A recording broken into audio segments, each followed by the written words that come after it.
Are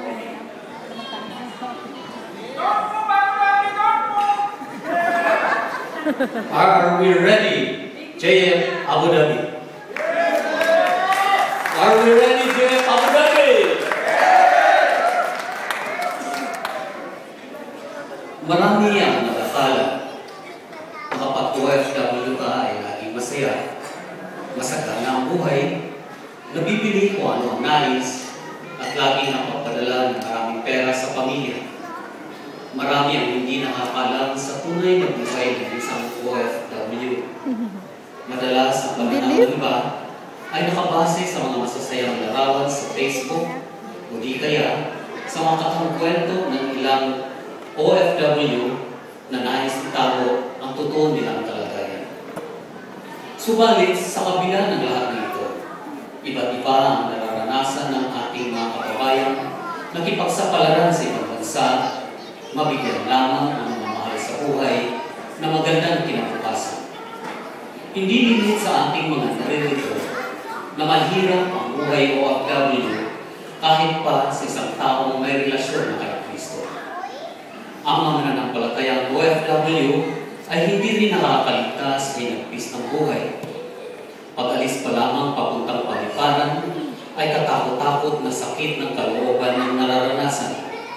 At pagdating sa bansang pagkatrabahuan, kalungkutan, hirap ng katawan, maging kalumpitan ng amo ang nararanasan.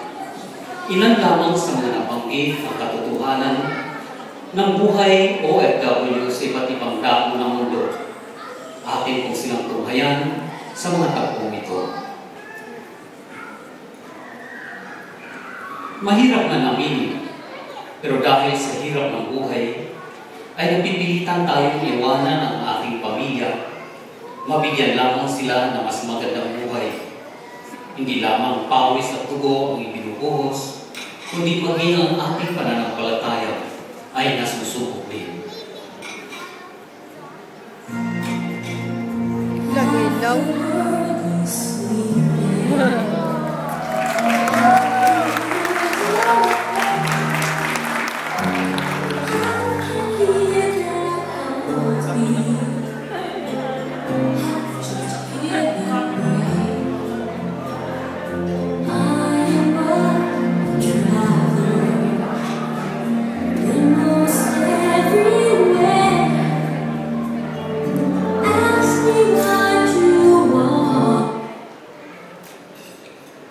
Mahirap man ang buhay sa ibang bansa, ngunit kailangan natin itong labanan.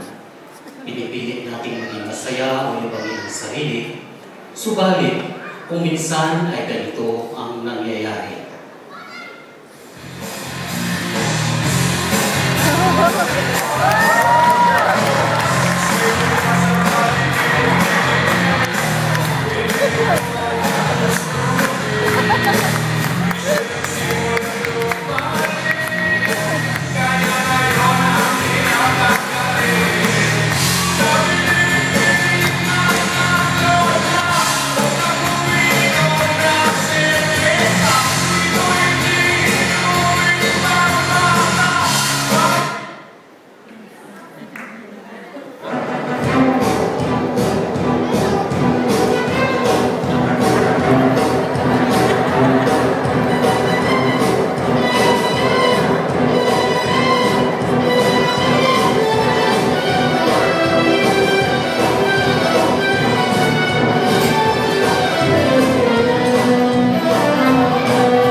tayo mapunta.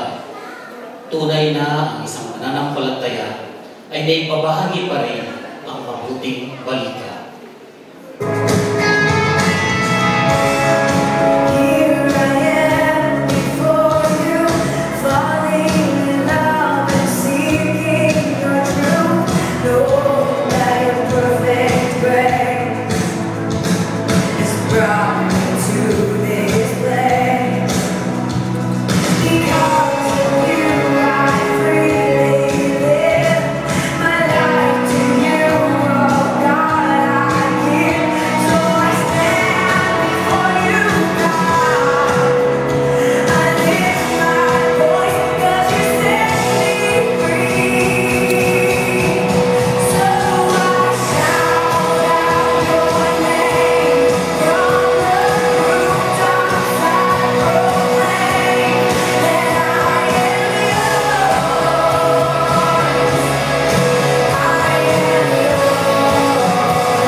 Ang mananampalatayang OFW ay tunay na sinusubok rin. Gano'n nga ba tayo kaprosigurong dumalo sa mga Kristiyanong pagtitipon kung tayo ay naaharap sa mga hadlang, katulad ng ilang nagtatrabaho sa mga paggamutan, sa mall, o di kaya sa gitna ng disyerto o karagatan.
Anuman kung saan man ang ating pinanggalingan, tayo ay pinagkaisa ng Diyos anuman ang ating nakaraan o kasalukuyan.